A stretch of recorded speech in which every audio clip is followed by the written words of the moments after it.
젊음을 지속하고 단번에 늙어버리지 않기 위해 가장 필요한 것. 70세를 어떻게 보냈냐에 따라 노화를 늦출 수 있다.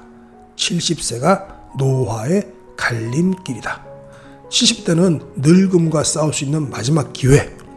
최후의 활동기를 어떻게 보냈냐에 따라 노화를 늦출 수 있다. 간병을 멀리하고 자립하는 만년을 가져다두는 70대 건강법. 70대가 노화의 갈림길이다. 70대에 익힌 습관이 이후 삶을 구한다. 구한다라는 표현까지 우리 박사님께서 쓰셨어요.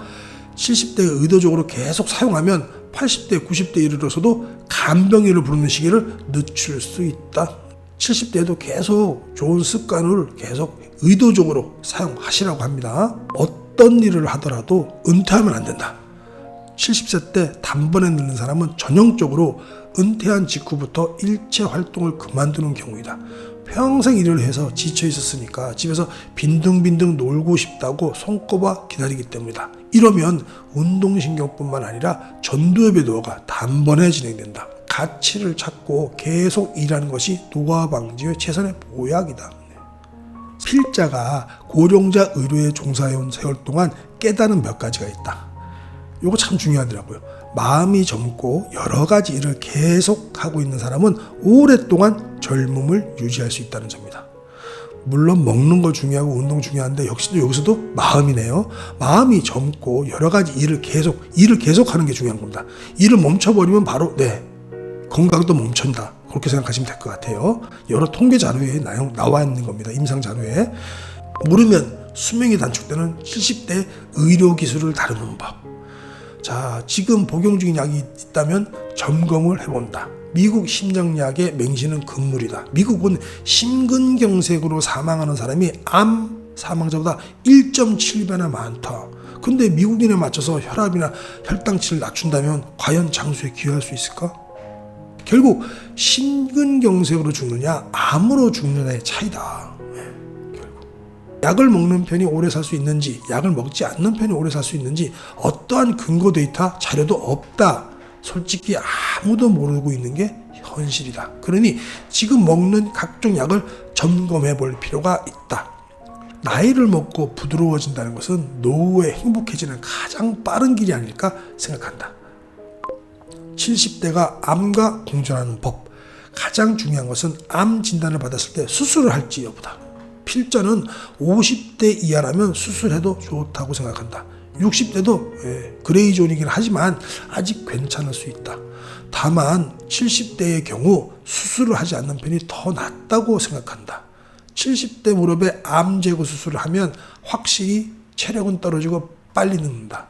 몸 전체의 기능을 떨어뜨리기 때문에 다른 질병에 걸릴 위험도 높아질 것이다. 네, 이거 저도 참 얘기하기가 조심스럽긴 하지만 이 부분은 제 채널에 댓글들도 보면 오늘 소개할 책은 70세가 노화의 갈림길이라는 책입니다. 와다 히데키 박사님 유명하신데 와다 히데키 박사님 이게 젊었을 때 모습. 최근에 일본 사이트 보니까 최근에 이렇게 중후하게 연세가 드셨네요. 그리고 펴낸 곳은 지상사 청웅입니다.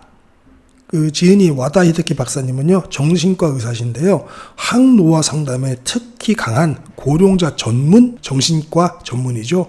30년 넘게 노인 의료에 종사해 왔습니다. 지상사 특히 건강 관련 서적하고 재테크 또 주식 관련 서적을 많이 내는 출판사입니다. 양서가 많이 있어요.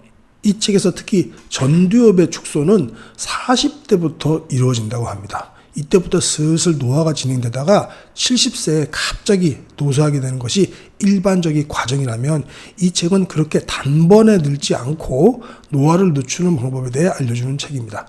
중년 이후 분들에게는 참고할 내용이 아주 많은 책입니다. 우리가 전두엽 다 아시겠지만 전두엽이 축소된다는 거 이게 40대부터 이루어지거든요. 전두엽이 뭔지 한번 잠깐만 보고 지나갈까요? 전두엽은 두정엽, 축두엽, 후두엽과 함께 대뇌 피지를 구성하는 한 부분인데요. 기억력, 사고력, 추리, 계획, 운동, 감정, 문제 해결 등 고등 정신 장벽을 관장하면서 다른 연합 영역으로부터 들어오는 정보를 조정하고 행동을 조절하는 거예요. 정보를 조정하고 행동을 조절하는 아주 중요한 기관입니다. 뭐 물론 뇌에 안 중요한 기관이 어디 있겠습니까만은 굉장히 중요한 기관입니다. 저도 이 책 지금 몇 번째 읽고 있지만 정말 좋은 내용 많으니까요. 한번 끝까지 잘 들어보시기 바랍니다. 특히 70대 뭐 암 수술이라든가 이런 것까지도 모든 게 상세하게 나와 있어요. 역시 30년 넘게 시니어 분들의 상담을 하다 보니까 굉장히 좋은 내용이 많은 책입니다. 자, 본격적으로 들어가 볼게요. 머릿말부터 보시겠습니다. 이 책은 30년 이상 의료 현장에서 고령자를 보살펴온 정신과 전문의로서 70대 나이에 주목해서 지금까지의 임상 경험, 관찰 경험을 토대로 습득한 삶의 방법에 힌트를 드리고자 기획했다. 인생 100세 시대라는 말이 나온 지 꽤 되었다. 실제로 사람들, 특히 여성에게는 90대까지 사는 것이 당연한 시대로 접어들었다. 아마도 앞으로 의학적 진보가 계속될 것이니 100세 시대는 꿈 같은 이야기는 아닐 것이다. 그런데 일상생활에 불편함 없이 건강한 삶을 누릴 수 있는 건강수명은 전혀 다르다. 건강수명은 평균 수명의 연장을 따라잡지 못한다. 남녀 모두 75세 이르지 못하는 게 현실이다. 요컨대 70대를 잘 살지 못한다면 오래 살 수는 있어도 비실비실하거나 긴 세월을 간병인에 의지해야 하는 고령자가 되어버린다는 점이다. 요거에 대해서 우리나라 통계 한번 볼까요? 이건 일본 통계니까 우리나라 통계를 한번 보도록 하겠습니다. 네, 이거 국가지표체계라는 국가통계자료입니다. 우리나라의 한국인의 기대수명은 건강수명보다 긴데 당연히 길겠죠. 기대수명이 늘어나는 만큼 건강수명은 늘어나지 않고 있습니다. 이게 핵심입니다. 사회 경제적인 발달로 기대수명은 늘어났는데 건강수명은 늘어나지 않았습니다. 그리고 좀 이따 통계 보시면 아시겠지만 우리나라 사람들이 외국 사람보다 운동을 되게 안 하더라고요. 그러니까 지금 이 동영상을 보시는 분들도 앉아서 누워서 드시지 마시고요. 일어나셔서 혹은 좀 뭐 발이라도 좀 움직이시고 스트레칭도 하면서 들으시기 바랍니다. 2012년에는 기대수명이 80세였고 건강수명이 65세였어요. 근데 2020년 통계입니다. 기대수명은 83세로 늘어났는데 건강수명은 66세. 이거는 한 3년 정도 늘어났죠. 이거는 1년도 채 못 늘어났죠. 이러니까 문제가 좀 되는 거예요. 다음 통계 보겠습니다. 이것도 국가 통계자료입니다. 경제정보센터인데요. 한국인 기대수명은 이제 이렇게 82.4세, 83세로 늘어났는데 생애 마지막에 이게 너무 슬픕니다. 17.5년, 17년 반은 병으로 골골한답니다. 이거 정말 심각하게 받아들이셔야 되죠. 제가 뭐 몇 번 말씀드리지만 저도 이제 이런 경험이 있어서 하는데 이렇게 골골 사는 게 이게 참 너무 힘듭니다. 이거 그렇다고 뭐 다른 말씀 드릴 수는 없고 이거 정말 힘든 거예요. 어떻게 기대수명이 82세인데 17.5년을 병으로 골골하면 거의 뭐 18년 가까이 병으로 하는 거예요. 여기서 나이 빼버리면은 60대 후반부터 병으로 골골한다는 얘기 아닙니까? 이건 말이 안 되는 거죠. 이렇게 살면 진짜 지옥인 거죠. 그렇기 때문에 여러분 꼭 운동 잘 하시고요. 여기 좀 나와 있지만 운동도 열심히 하셔야 됩니다. 우리나라가 다른 나라보다 운동이 되게 부족하다는 나라라고 나오더라고요. 통계상. 네, 이게 아까 그 기사의 원문인데요. 보시면은 중간에 보시면 한국인은 건강에 가장 중요한 운동을 상대적으로 적게 한다. 글로벌 조사 네트워크 윈에서 세계 40개국 성인을 대상으로 그것도 3만 명 좀 넘게 조사했는데 우리나라 사람들이 거의 뭐 운동이 최하위 수준이랍니다. 그러니까 평소에 10분 정도 걷거나 가볍게 계단 오르기 정도의 운동도 도움이 되니까요. 이거 꼭 하시기 바랍니다. 그리고 운동이라고 거창하게 하실 필요가 없어요. 연세 드신 분들, 그 시니어 분들은 60세 이상, 70세 이상인 분들은 이거 하지 말고요. 정말 좋은 거는 저기 그 자료가 있는데 지금 찾을 수가 없었고 말씀을 드리면 헬스클럽을 끊으세요. 근데 헬스클럽을 집 바로 옆이나 요새는 단지에 많지만 단지에 있는 거 말고 조금만 걸어서 10분 정도 갈 수 있는 데를 끊으세요. 그러시면 뭐가 무슨 효과가 있냐면 헬스클럽 가려고 10분 걷고 또 올 때 10분 걷잖아요. 그거 자체가 운동이랍니다. 헬스클럽에서는 그냥 슬금슬금 하셔도 돼요. 헬스클럽 가는 그 10분 왔다 갔다 20분이 그게 진짜 운동이 된답니다. 연세 드신 분들에게는.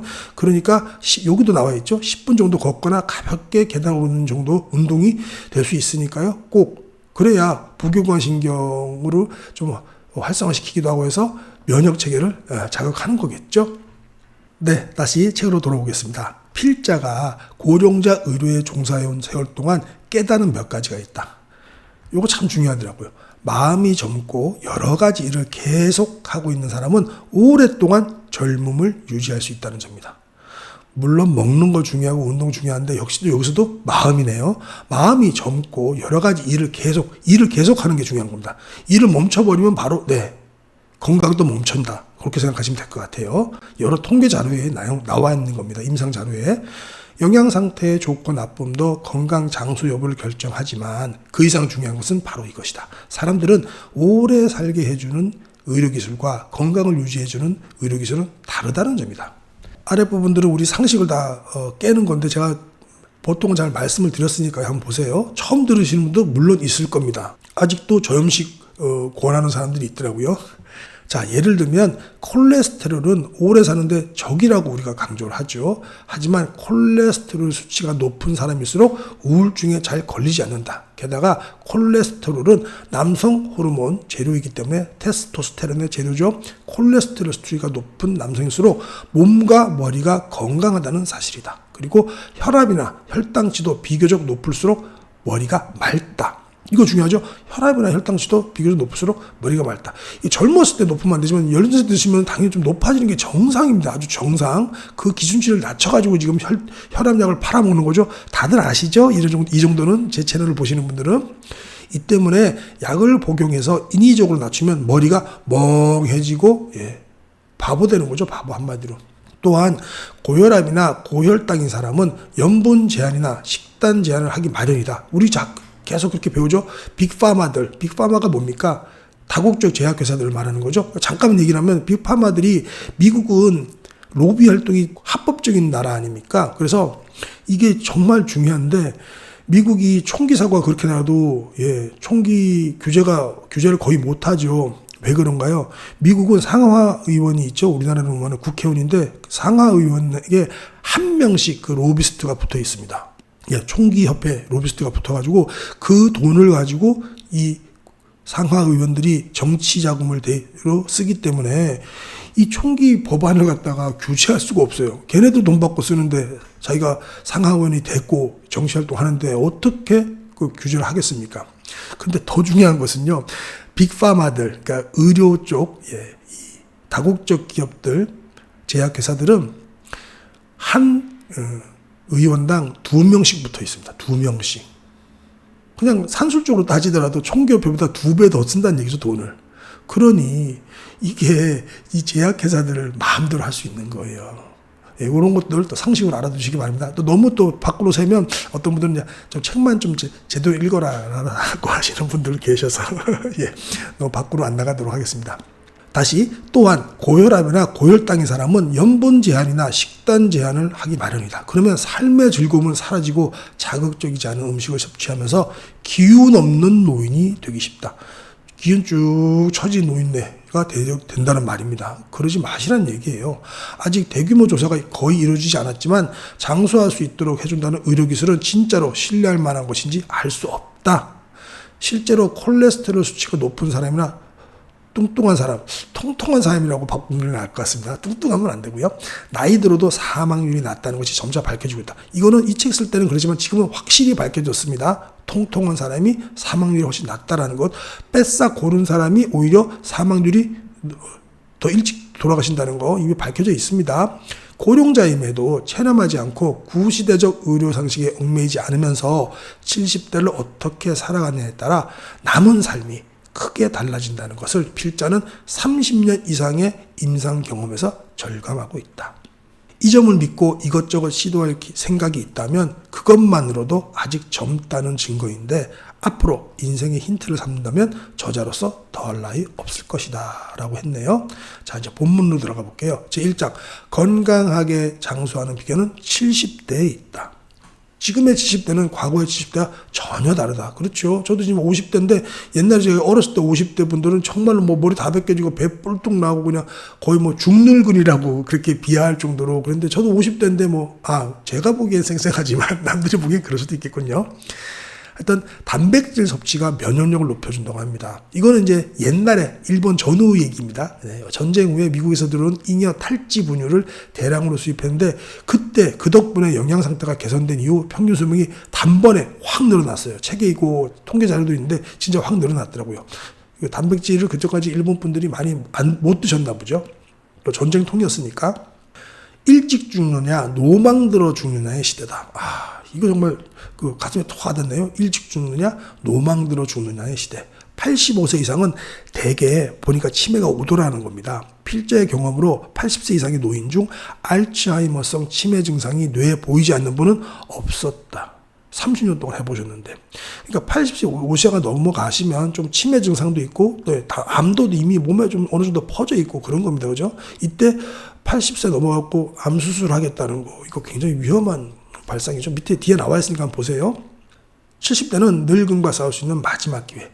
기나긴 노년 세월을 보내기 위해서는 우선 뇌의 기능을 어떻게 80대 이후에도 유지할지가 중요하다. 이거 보셨죠? 80세 50세 이상은 대부분 알츠하이머성 치매가 있기 때문에 뇌의 기능을 갖다가 어떻게 잘 유지하느냐가 중요한데 아울러 70대에 가지고 있는 운동 기능을 얼마나 오래 가져가야 하는지 여부도 중요해진다. 그러니 뇌 기능하고 운동 기능을 갖다가 어떻게 가져가는가 되게 중요하겠죠.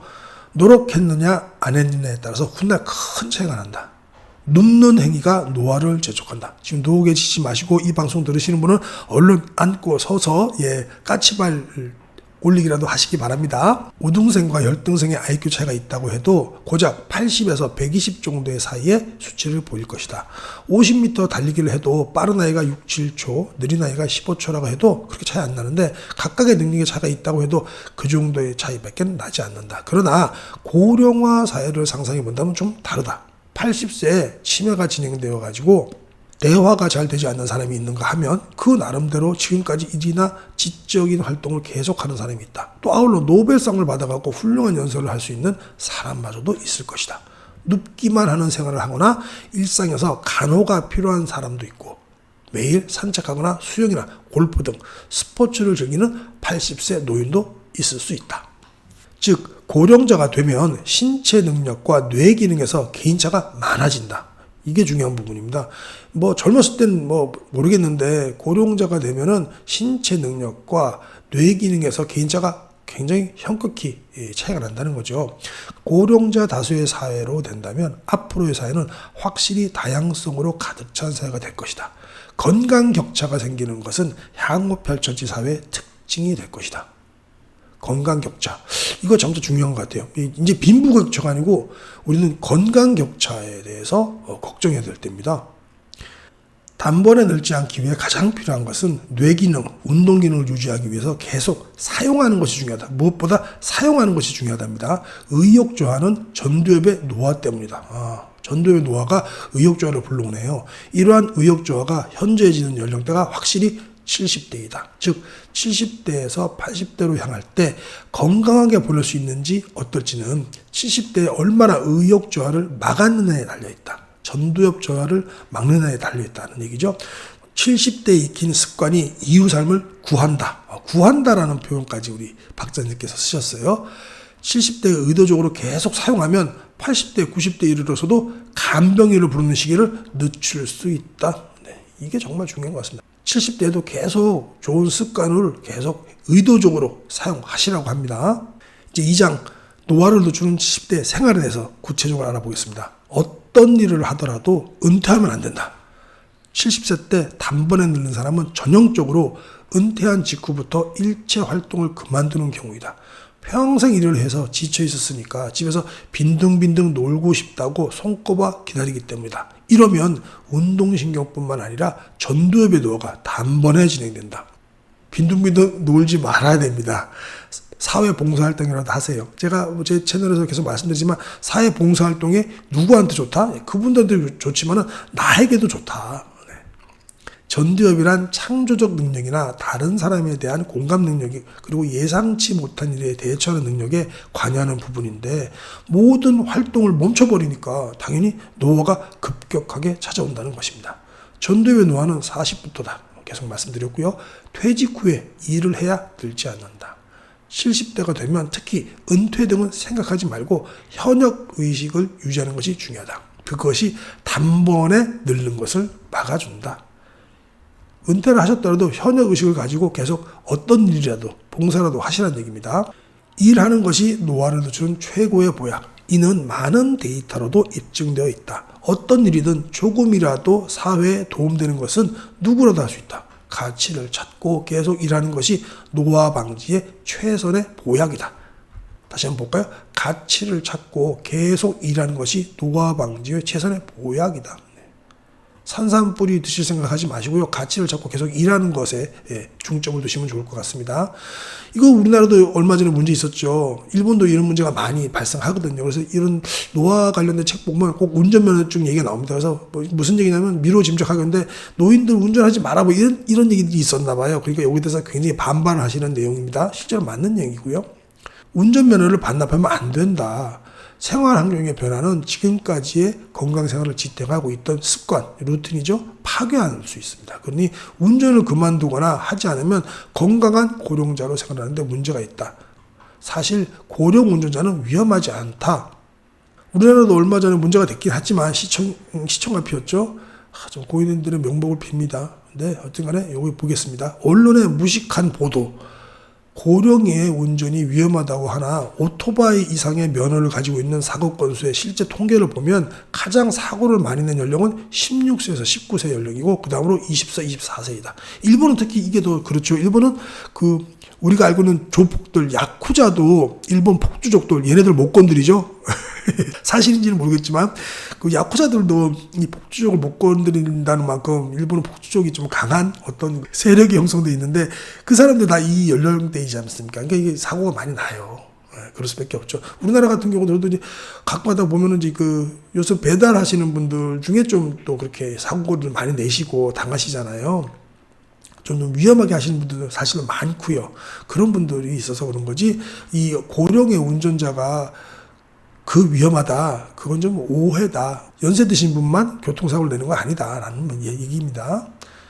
자, 다음 중요한 얘기예요. 고기를 먹는 습관이 노화를 늦춘다. 늙을수록 고기를 먹어줘야 한다. 소위 말하는 행복 물질인 세로토닌은 나이가 들수록 점점 감소한다. 네, 장활동이 감소하니까 세로토닌도 감소하겠죠.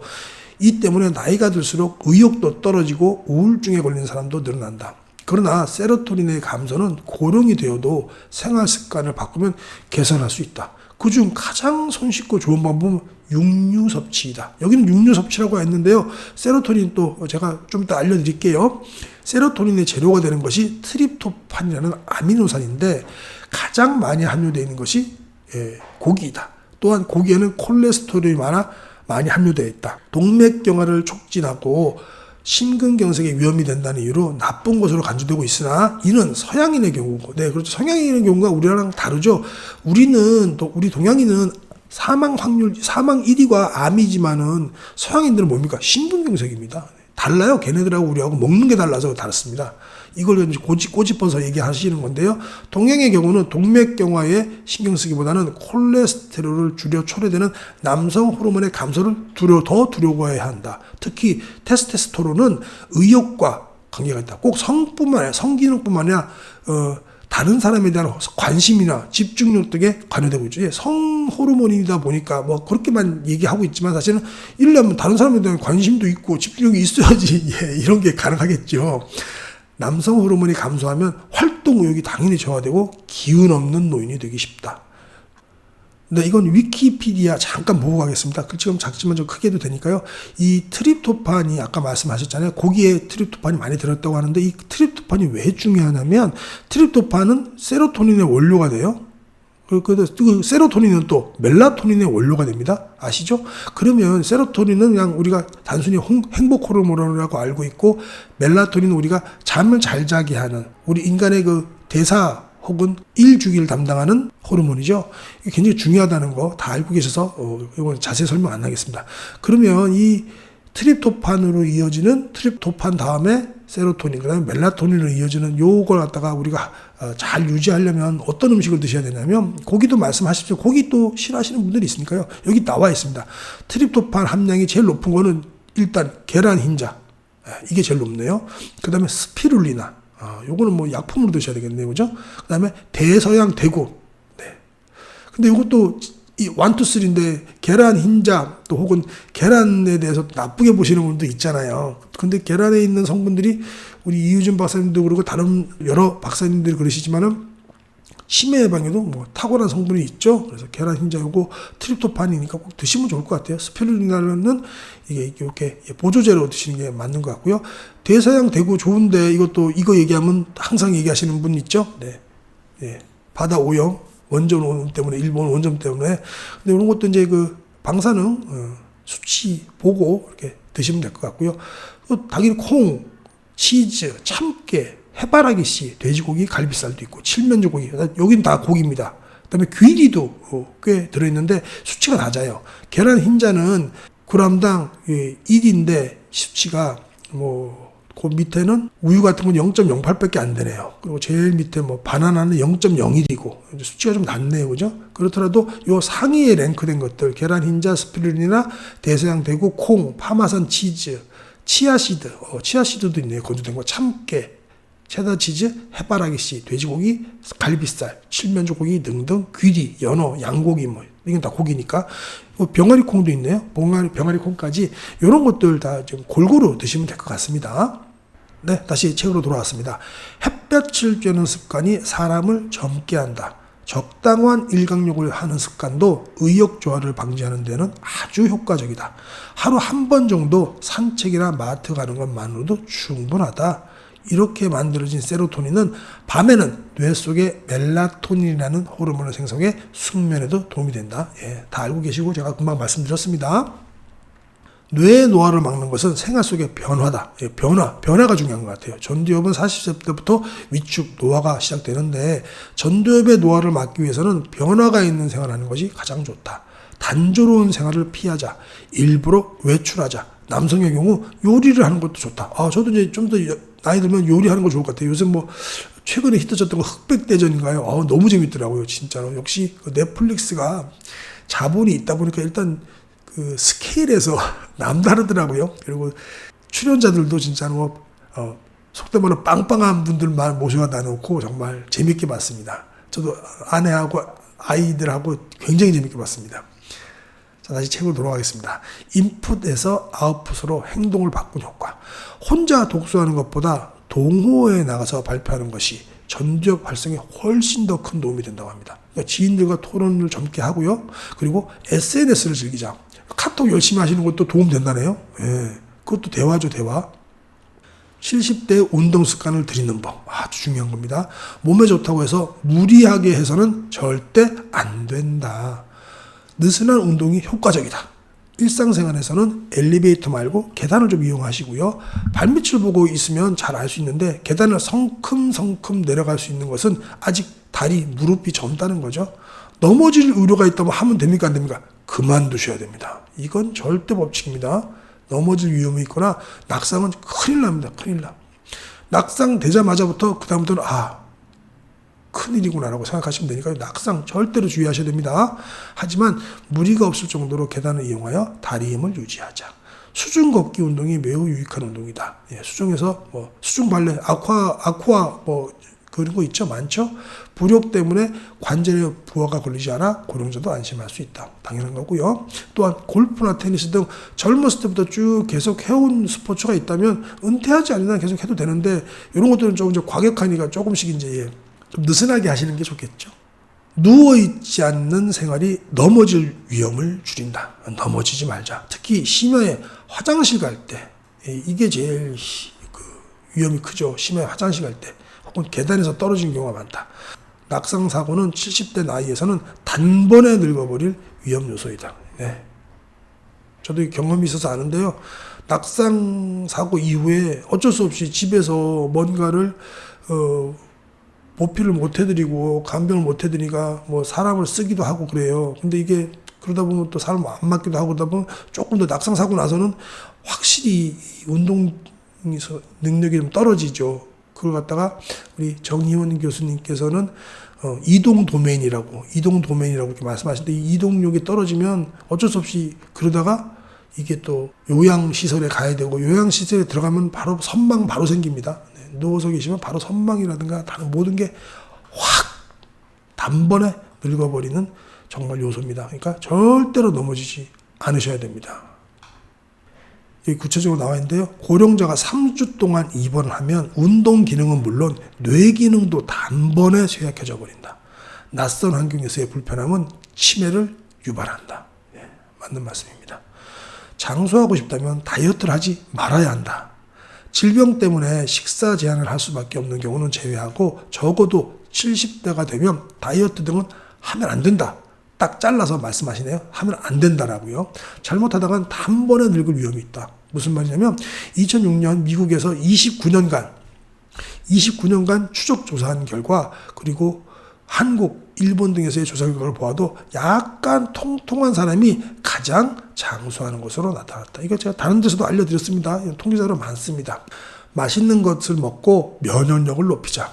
이것도 중요한 것 같아요. 이제 연세 드셨다고 물론 소화 기능이 너무 떨어졌는데 마구 드시거나 그러면 안 되겠지만 좀 맛있는 거 소금도 쳐서 드시고 뭐 정크푸드라도 본인이 좋아하는 거 뭐 드시면 되는 거예요. 우리 이희준 박사님께서도 말씀하셨지만 암에 걸리셨는데 그 사모님이 채워주는 항암 밥상들, 근데 그건 좋긴 좋은데 사모님이 뭐 잔소리 막 하고 인상 쓰고 있어.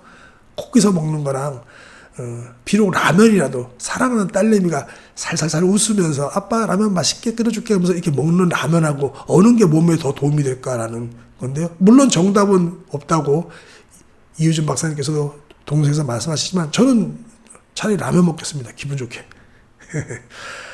고령자가 되면 다이어트는 아니더라도 콜레스테롤과 혈압, 요산 수치들을 신경 쓴 나머지 먹고 싶은 것을 제대로 먹지 않고 참는 사람이 많다. 폭음, 폭식은 당연히 몸에 좋지 않지만 그렇지 않을 경우 좋아하는 것을 참지 말고 먹도록 하자. 실제로 고령자들은 영양 부족 상태인 경우가 대다수다. 그러니 참지 말고 먹어서 영양을 취하는 것이 좋다. 그래야 면역력 저하를 막아서 암에 걸릴 위험을 낮출 수 있다. 다음으로 3장. 요거 중요한 내용 많습니다. 한번 보세요. 모르면 수명이 단축되는 70대 의료기술을 다루는 법. 자, 지금 복용 중인 약이 있다면 점검을 해본다. 미국 심장약의 맹신은 금물이다. 미국은 심근경색으로 사망하는 사람이 암 사망자보다 1.7배나 많다. 근데 미국인에 맞춰서 혈압이나 혈당치를 낮춘다면 과연 장수에 기여할 수 있을까? 예, 당연히 저도 이런 의문은 듭니다. 우리 여러분들 제 채널 보실 정도면 건강 상식이 굉장히 풍부하신 분이라서 다 알고 계실 거예요. 그죠? 결국 심근경색으로 죽느냐, 암으로 죽느냐의 차이다. 예, 결국. 어쨌든 마지막에는 자연사 할 때는 암이냐, 심근경색이냐, 이 둘 중에 하나겠죠. 약을 먹는 편이 오래 살 수 있는지, 약을 먹지 않는 편이 오래 살 수 있는지 어떠한 근거 데이터, 자료도 없다. 솔직히 아무도 모르고 있는 게 현실이다. 그러니 지금 먹는 각종 약을 점검해 볼 필요가 있다. 혈압, 혈당치를 과하게 조절할 필요는 없다. 70대가 되면 이런 약물의 복용을 너무 고집하지 말고 생활의 질을 떨어뜨리지 않도록 유연하게 대응하는 편이 건강한 70대와 80대를 보낼 수 있다고 생각한다. 자, 이제 70대가 되면 주의해야 할 의사의 말. 한쪽 귀로 듣고 한쪽 귀로 흘려도 되는 그런 말들이 있다고 합니다. 의사는 장수 전문가가 아니죠. 자신의 전공인 한 장기의 스페셜리스트에 지나지 않는다. 원래 의사나 임상 교수들이 말하는 몸에 좋다는 말은 다 자신의 전문 장기에 좋다는 것을 의미한다. 이게 무슨 말이냐면요. 순환기내과 의사가 콜레스테롤 수치를 낮추라는 말은 심근경색으로 죽는 사람이 줄어들기 때문이다. 그러나 실제로 콜레스테롤의 저하는 면역 기능을 저하시켜서 이는 역으로 암으로 사망하는 사람이 증가한다는 의미와 같다. 무슨 말씀인지 이해가시죠? 그래서 전체적으로 보면 콜레스테롤이 높은 사람이 비교적 장수한다는 조사 결과가 다수 나와 있으며 그 반대는 거의 없다. 그 반대는 거의 없다는 얘기입니다. 그래서 즉 장수를 위한 전문적인 의사는 없다. 인간의 몸 전체를 보고 어떻게 하는 것이 몸에 좋고 어떻게 하는 것이 몸에 나쁜지 말해주는 의사는 거의 없다. 우리나라는 또 전인치유의 대가들 많이 계시죠? 그분들 얘기 좀 귀 기울이면 될 것 같습니다. 앞으로 의사가 뭐라고 해도 액면 그대로 믿지 말고 스스로 생각하는 습관을 들이자. 그러기 위해서는 자신 나름의 정보 수집이나 다른 의사의 진단을 듣는 등의 노력을 아끼지 말아야 한다. 의사를 완전히 배척하자는 얘기는 아니고 다른 의사들 진단도 좀 듣고 이렇게 유튜브에서도 확실히 뜬구름 잡는 소리가 아니고 어떤 데이터에 의해서 얘기하시거나 이렇게 저처럼 책을 가지고 데이터를 가지고 말씀하시는 분들의 얘기는 좀 귀 기울일만 하죠. 70대가 암과 공존하는 법. 가장 중요한 것은 암 진단을 받았을 때 수술을 할지 여부다. 필자는 50대 이하라면 수술해도 좋다고 생각한다. 60대도 그레이 존이긴 하지만 아직 괜찮을 수 있다. 다만 70대의 경우 수술을 하지 않는 편이 더 낫다고 생각한다. 70대 무릎에 암 제거 수술을 하면 확실히 체력은 떨어지고 빨리 늙는다. 몸 전체의 기능을 떨어뜨리기 때문에 다른 질병에 걸릴 위험도 높아질 것이다.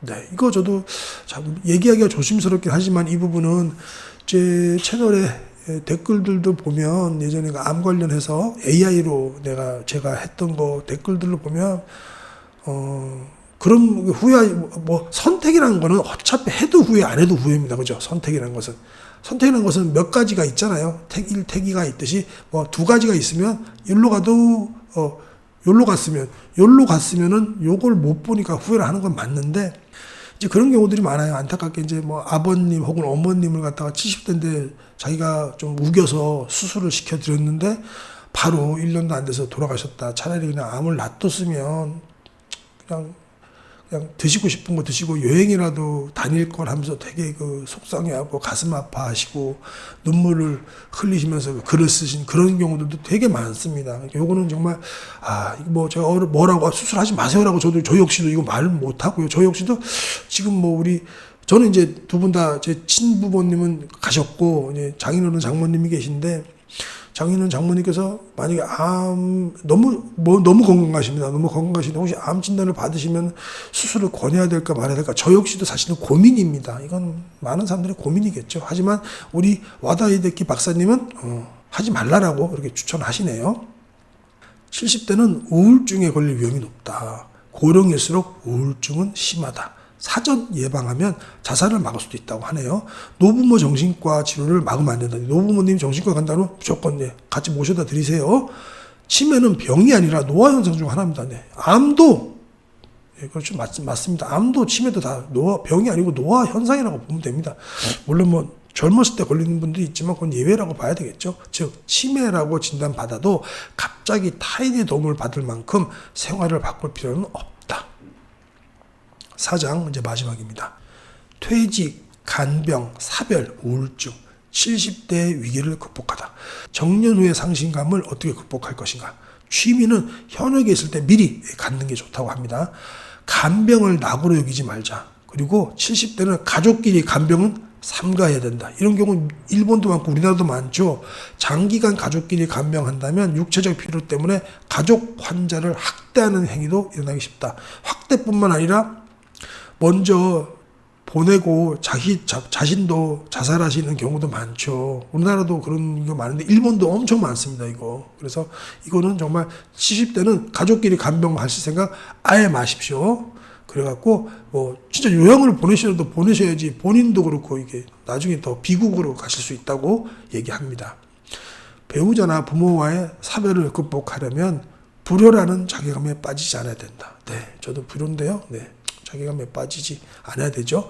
부부 단둘이는 외롭다. 그러니 70대가 되면 모든 행동이 부부 2인 유닛이 되지 않도록 조심해야 된다. 부부 둘이 있지 말고 타인과 접촉도 하고 그러라는 얘기입니다. 그래야 남겨진 파트너가 그 후의 인생을 건강하게 살아가는 버팀목이 될 것이다. 이것도 통계 자료가 있죠. 그러니까 남자 여자가 이제 연세가 드셨는데 여성분이 먼저 가면 남자가 빨리 따라갈 확률이 높고 여성분은 건재하죠. 남편이 가시더라도 그 웃으면 안 되는데 남편이 가시거나 마시거나 이런 얘기는 너무 그러네요. 남편이 가시더라도 여성분들은 꿋꿋하게 더 오래 사십니다. 남자들은 여성분이 배우자가 가시면 바로 뒤따라가는 확률이 굉장히 높고요.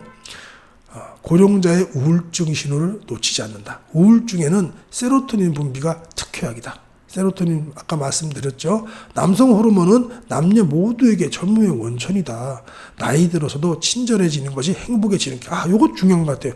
연세 드셨는데 꼬장꼬장 하신 분들보다는 좀 이렇게 너그럽고 친절하신 분들이 진짜로 더 훨씬 좋아요. 왜냐면 이거 웃잖아요. 친절해야 되는데 인상 빡 쓰고 미간에 내 천자 딱 새겨놓고 친절할 수는 없잖아요. 친절하려면 웃고 얘기하잖아요. 웃으면 당연히 자기한테 좋은 거죠. 웃음 치료가. 많은 임상으로 나와 있죠. 웃음 치료가 좋다는 거. 그래서 친절하십시오. 활발한 인간관계가 최고의 명약이다. 어려운 친구를 위해 발벗고 나서거나 약간의 자원봉사를 해도 좋을 것이다. 누군가에게 도움이 되는 것을 목적에 둔다면 더욱 좋을 것이다. 그러한 타인을 위한 상냥함은 당신의 노후 인간관계를 풍부하게 만들 수 있다. 나이를 먹고 부드러워진다는 것은 노후에 행복해지는 가장 빠른 길이 아닐까 생각한다. 정말 중요해서 다시 한번 읽겠습니다. 나이를 먹고 부드러워진다는 것은 노후에 행복해지는 가장 빠른 길이 아닐까 생각한다. 네, 저도 좀 부드러워지고 있습니다. 젊었을 때는 굉장히 날카로웠는데요. 부드러워지고 있습니다. 이 글을 읽고 나니까요. 제가 건강하게 오래 일할 수 있는 방법을 찾아야 되겠다는 생각이 좀 들고요. 여러분들께서도 찾으셔야 됩니다. 그리고 좀 더 적극적인 친모 활동도 가져야 되겠구나 하고 생각해 봤는데요. 여러분께서는 어떠셨나요? 혹시 노화를 늦추는 좋은 팁이 있으시다면 많은 분들께 공유해 주셔가지고 댓글 달아주셔가지고 좋은 선물로 주시면 본인에게도 엄청난 복이 돌아올 거라고 생각합니다. 오늘의 핵심 내용 간단하게 정리해 보겠습니다. 70세가 노화의 갈림길에서 가장 핵심적인 내용은 이거 같아요. 70대에 얼마나 의욕 저하를 막았느냐에 달려있다. 의욕 저하입니다. 그래서 70대에 익힌 습관이 이후 삶을 구한다. 70대에 의도적으로 계속 사용하면 80대, 90대에 이르러서도 간병인을 부르는 시기를 늦출 수 있다. 여기서 중요한 건 뭡니까? 습관과 의도적으로 계속 사용하는 것. 이게 행간이 되겠네요. 그죠? 70대에서도 우리 선생님들 꼭 좋은 습관을 의도적으로 계속 가지시기 바랍니다. 네, 오늘도 이렇게 해서 70세가 노화의 갈림길이다 리뷰 마치도록 하겠습니다. 함께 해주셔서 감사합니다. 저는 오직 건강만 생각하는 건강 스케치였습니다.